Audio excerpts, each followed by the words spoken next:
नमस्कार साथियों, आज एक भगवान शिव का भक्त के और भगवान शिव का कहानी लेकर आया हूँ।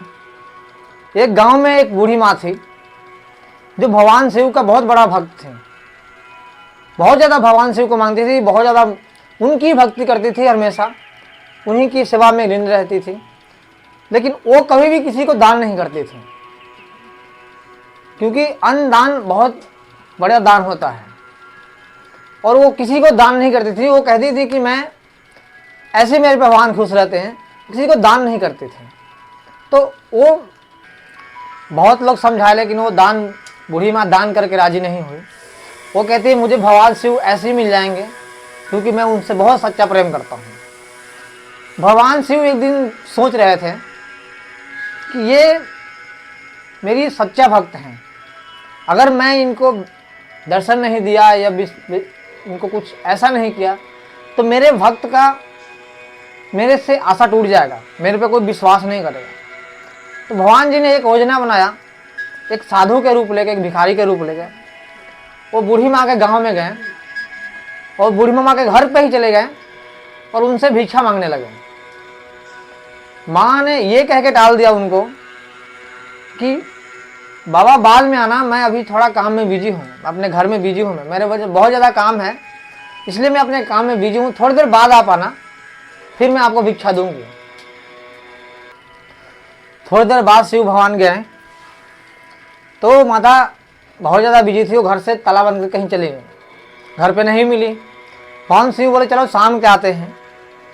जब उन्होंने शाम के गया तो माता के पास ये बहाने करके भेज दिया उनको कि मेरे पास कुछ भी नहीं है खाने को, मैं कहाँ से दूँ, आप कल आना।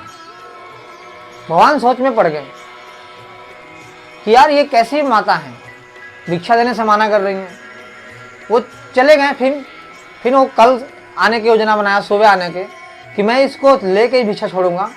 मैं फिर वो कल दोबारा वापस आने की आए। वो भगवान शिव सुबह आए, ये सोच के आए कि इस बार मुझे मिल ही जाएगा खाना, मुझे भिक्षा मिल ही जाएगा।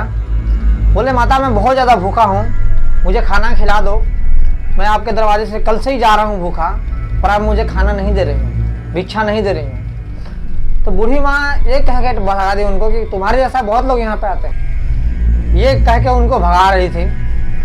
बोले बाबा बाद में चलेंगे वहाँ से। बाद में सोचे कि ये बुढ़िया कभी नहीं सुधर सकती। बोले बाबा चले गए। दूसरे दिन बुढ़िया के पास यमराज आए उसको ले जाने के लिए। बूढ़ी माँ बोली मैं शिव भगवान का बहुत बड़ा भक्त हूँ,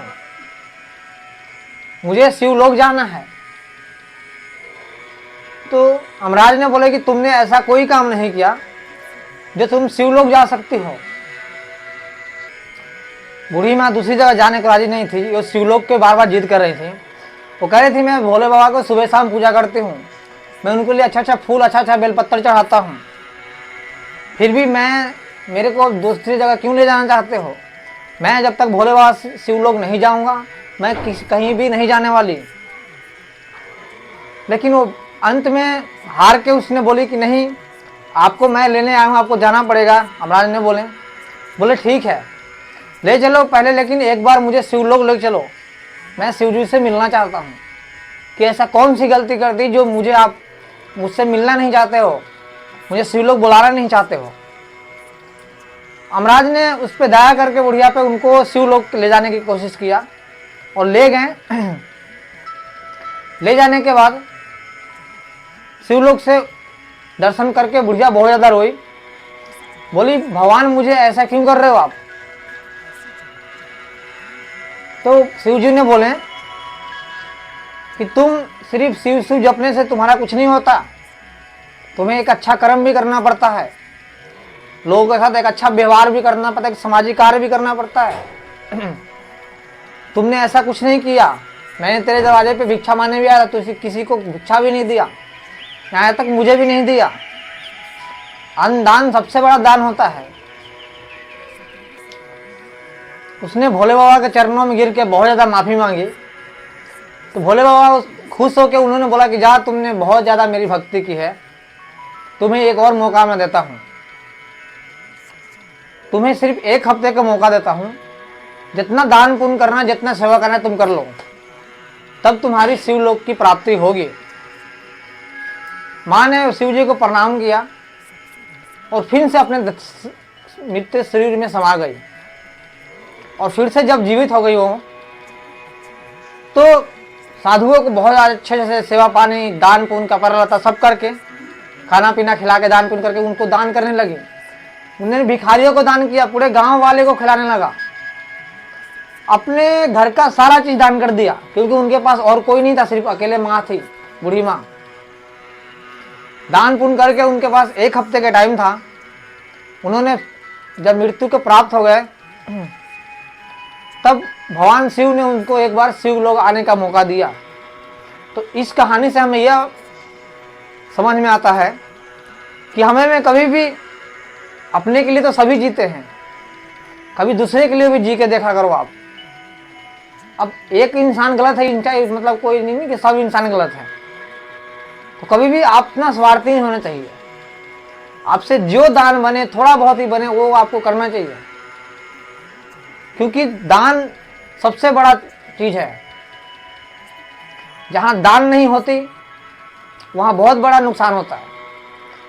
धन अगर दान में नहीं लगाया जाता, अच्छे कार्यों में नहीं लगा जाता, तो वो एक गलत कामों में लग जाता है। तो धन को दान करना ही चाहिए। भोग दान, सेवा दान, बहुत सी दान है जो इंसान को करना चाहिए। जहां भोग नहीं होगी, वहां जहां दान नहीं होगी, तो वहां वो गलती चीज में पैसे चला जाएगा। इसलिए दान करना बहुत आवश्यक है।